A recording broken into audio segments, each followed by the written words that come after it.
Most projects deliver. What if they also made organizations stronger? Hello and welcome to Regen on Purpose, where we explore regenerative leadership, delivery, and systems that strengthen over time. I'm Karen Gray. Let's begin. Why I think we measure projects too narrowly. A lot of projects are still judged in a very traditional way. Was it delivered? Did it land? Did it go live? And to be fair, they do matter. But if that's the only lens we use, I think we miss a huge part of the picture. Because sometimes a project can look successful on paper, but the team is exhausted, the process is clunky, and the next project starts with all the same problems still sitting there. So the work moved, but did anything actually improve? That's the question. Because to me, strong delivery isn't just about getting to the end. It's about whether the organization is actually in a better place afterwards.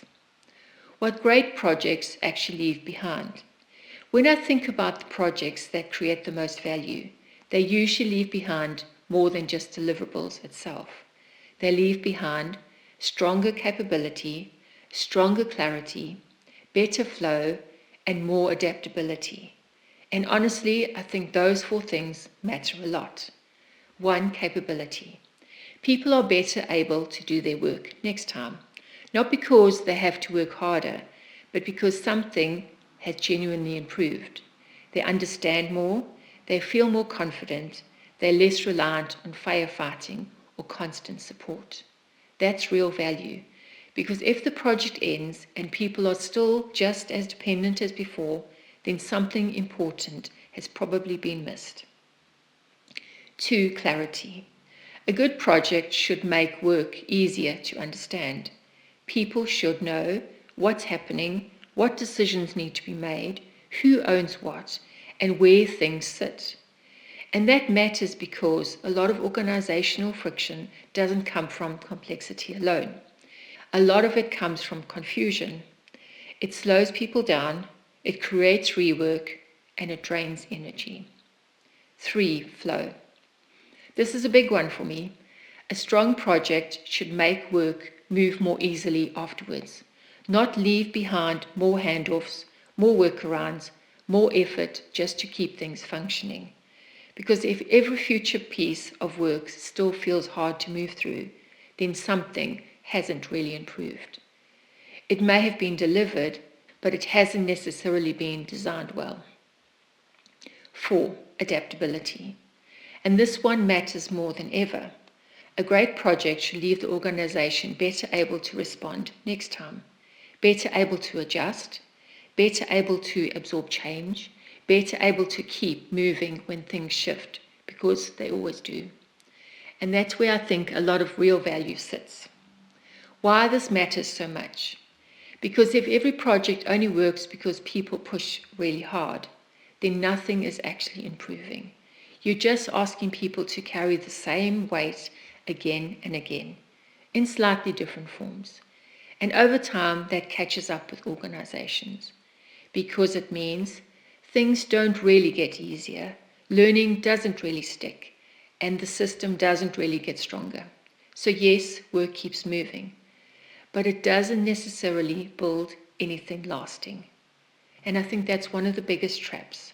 A lot of organizations think they're progressing because a lot of things are happening. But if nothing is compounding, if nothing is becoming easier, if the same pressures keep showing up every time, that's not really strong progress. That's just repeated effort. My regenerative lens on this. And I think this is where regeneration comes in for me, because regeneration isn't just about environmental stability. It's also about whether the systems we build, including the work we deliver, actually strengthens over time. That's the real question. Are we leaving things stronger each time, or are we just moving from one cycle of delivery to the next, without really improving the conditions underneath? Because if it's the second one, that's not really growth. It's just continuation. And I think it matters a lot more than people realize. Because in the world where pressure is constant, Change is constant, and teams are carrying a lot. Organizations need more than activity. They need systems that actually hold.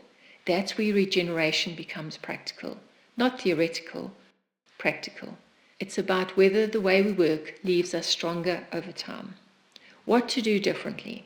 So one of the simplest things I think organizations can make is this. At the start of a project, don't just ask, what are we delivering? Also ask, what should be easier afterwards? Honestly, that one question alone can change how you think about a project, because it moves the conversation from output to value that lasts. And from there, I think there's a few really useful questions. What capability are we building while we do this? Where is friction likely to show up? What are we accidentally making harder? How do we leave this part of the organization stronger than we found it? Because those are often the questions that determine whether a project creates lasting progress or just more activity. And that's really important distinction. So for me, the real test of a great project isn't just, did it deliver? It's also, did it leave the organization stronger than before? Because if it did, that's where long-lasting growth starts to happen. That's where better delivery starts to compound. And honestly, that's where some of the most important work in an organization really sits. Not just in delivering change, but in making sure that change actually leaves something stronger behind. And for me, that's what better projects should do.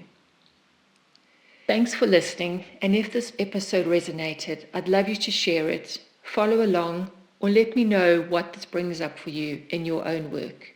And as always, Regen on Purpose, building what lasts. Thank you for listening to Regen on Purpose. Sustainability is a starting point. Regeneration is the natural progression. Until next time, design for strength and start building what lasts.